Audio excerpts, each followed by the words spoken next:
Gen 4 introduced 3 starters, Torterra, Infernape and Empoleon. However, compared to the other starters, Torterra's competitive career has been lacking, up until Generation 9 brought it back for Pokemon Scarlet and Violet's first DLC, the Teal Mask.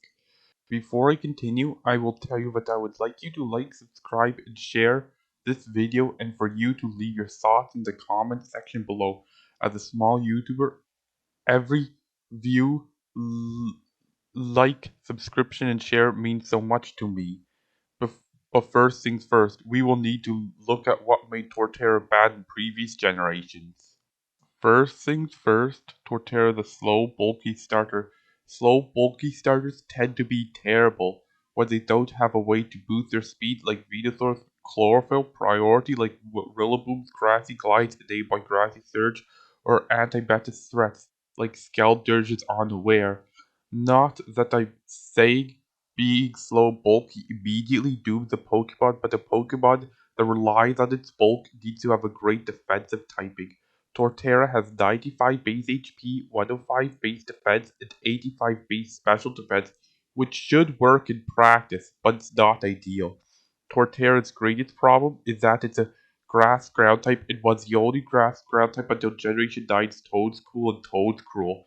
It has an electric immunity, a rock resist, and a ground resist, but those are heavily outweighed by its flaws. It's weak to fire, bug, flying, and most damningly, doubly weak to ice. Sure, there are some bulky Pokemon with double weaknesses like Fortress and Quagsire, but they work because their double weaknesses are their sole weaknesses. Long story short, Torterra is terrible because it has a weak defensive type and is slow. However, Gen 9 has fixed both of its flaws. Generation 9's generational mechanic is terrestrialization. Any Pokemon can terrestrialize, but you're limited to one terrestrialization per battle. Like any other generational mechanic, Tera can be used offensively to get stabbed from 2, even 3 types, and adaptability like boost to a Pokemon's pre-existing stab type. Take neutral from other super effective moves if not resist or become outright immune to them. The Pokemon who had holes in their coverage and terrible defensive typings love to Tera, and Torterra is one of them.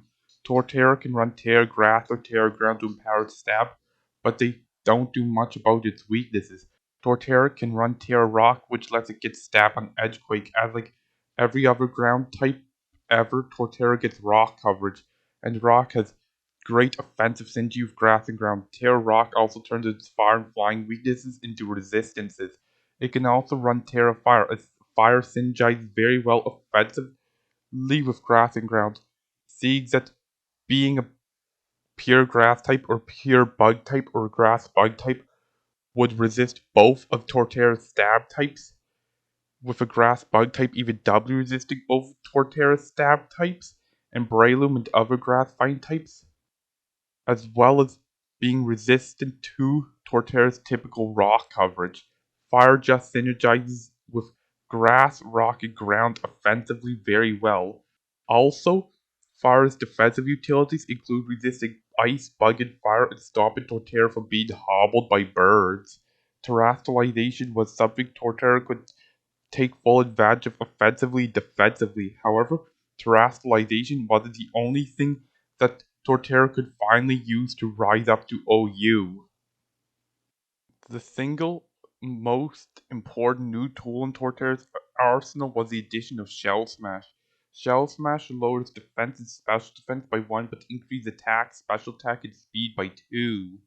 However, easily Cloyster previously defensive Pokemon that acts as a spike send slash removing physical wall transformed into a dangerous setup sweeper just because it has Shell Smash is a testament to the move's power, as Torterra's base 109 attack and base 56 speed after one Shell Smash, Torterra is just fast enough to outrun max speed Dragapult without the speed boosting nature. Basically, once it gets a Shell Smash off, Torterra can only be outrun by something with its own speed boosting, be it Tailwind, Agility, or Choice Scarf. Shell Smash's attack boost lets its OHKO Toxapex with Earthquake. If Torterra has optimized attack, and even if Toxapex has optimized physical bulk. When you're running OHKO on Toxapex with Earthquake, you don't want to imagine how much it's doing with Headlong Rush. Yes, Torterra gets Headlong Rush, or ground type close combat now. With Headlong Rush, it has 120 base power compared to Earthquake's 100, but lowers defenses by one stage each. You could run Earthquake, but only if you want Torterra to stick around due to not accumulating defense debuffs whenever it uses Ground Stab. But if you want to run Torterra, you must run Shell Smash. Shell Smash is a move that has left Pokemon in UU and RU, such as Cloyster Poltergeist, threat to solo teams in OU. That's how hard Shell Smash carries. While Torterra could now run White Herb, which negates the defense and special defense cost from Shell Smash once, I haven't seen White Herb Torterra, as a Lost Bulk is usually worth it for outspeeding everything about Scarf or Priority, threat 2 kills, and even bulky Pokemon that take neutral from your moves at worst, like Corviknight. What new item does it want to run? The Loaded Dice. Loaded Dice are basically a slightly weaker version of Skill Link as an ability in that multi-hit moves from Pokemon with Loaded Dice hit 4 to 5 times in a row, while Skill Link guarantees a maximum amount of hits. And I will tell you that Skill Link is a legit terrifying ability with a good variety of multi-hit moves like Mega Heracross and Cloyster, but Loaded Dice lets you run Skill Link and Shell Armor, which blocks crits on Torterra, and Bullet Seed has 48 PP, so you don't have to worry about running out. 100 to 125 base power, stab, and it breaks your substitute, sashes, and sturdy when run with Loaded Dice. That's something you don't want to get hit by. The Loaded Dice are the single best items that Torterra can run, provided it runs Bullet Seed and Rock Blast. So, do you want my team that I've been using in the replay? The PokePaste link is in the video description. Anyways, I'm gonna be giving you a rundown of each member.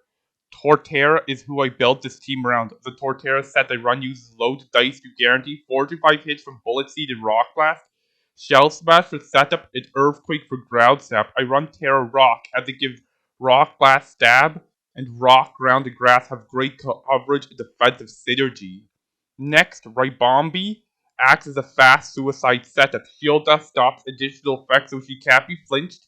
Sticky Web sets up an entry hazard that slows ground opponents so only the fastest Choice Scarf users can hope to outspeed Torterra without priority. U-turn to attack and pivot, and dual screens to boost the team's defensive integrity.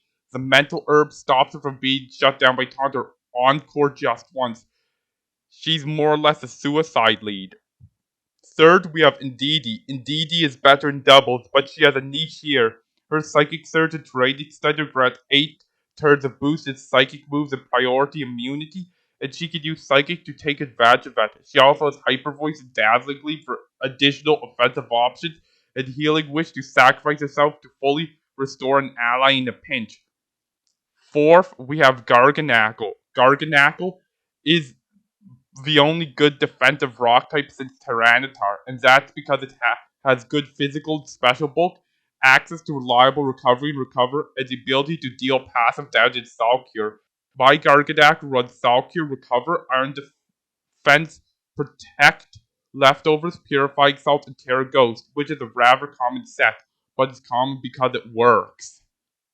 Fifth is Clefable.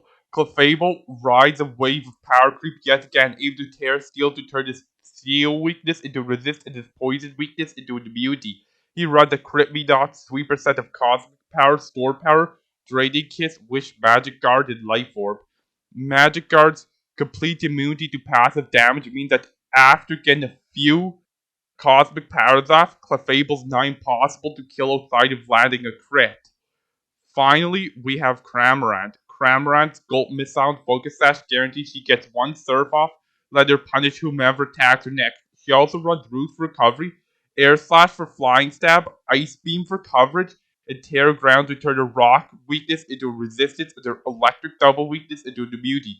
Gold Missile makes Cramorant into a great kamikaze Pokemon, as her going down means that she will take a weakened opponent down with her or hobble them with lose a quarter of your health and get a defense drop or paralysis, both of which could make a threat much more manageable.